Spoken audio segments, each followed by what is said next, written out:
திணையும் பொழுதும். குறிஞ்சி திணைக்குரிய பெரும்பொழுது சிறுபொழுது எவை? பெரும்பொழுது அப்படின்னு பார்த்தோம்னா குளிர்காலம், முன்பனிக்காலம். சிறுபொழுது அப்படின்னு பார்த்தோம்னா யாமம்.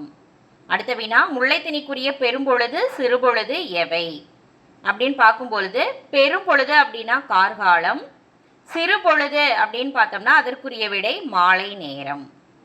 அடுத்த வினா, மருதத்திணைக்குரிய பெரும்பொழுது சிறுபொழுது எவை அப்படின்னு பார்க்கும்போது, மருதத்திணைக்குரிய பெரும்பொழுது 6 பெரும்பொழுதுகளும் வரும். மருதத்திணைக்குரிய சிறுபொழுது அப்படின்னு நம்ம பார்த்தோம்னா வைகரை. அடுத்த வினா, நெய்தல் திணைக்குரிய பெரும்பொழுது சிறுபொழுது எவை அப்படின்னா, பெரும்பொழுது அப்படிங்கும் பொழுது 6 பெரும்பொழுதுகளும் வந்துடும். சிறுபொழுது அப்படின்னு பார்த்தோம்னா ஏற்பாடு, அதாவது சூரியன் மறையும் நேரம். அடுத்த வினா, பாலை திணைக்குரிய பெரும்பொழுது சிறுபொழுது எவை? பெரும்பொழுது அப்படின்னு பார்த்தா இளவேனில், முதுவேனில், பின்பனி. சிறுபொழுது அப்படின்னு பார்த்தா நண்பகல். நன்றி.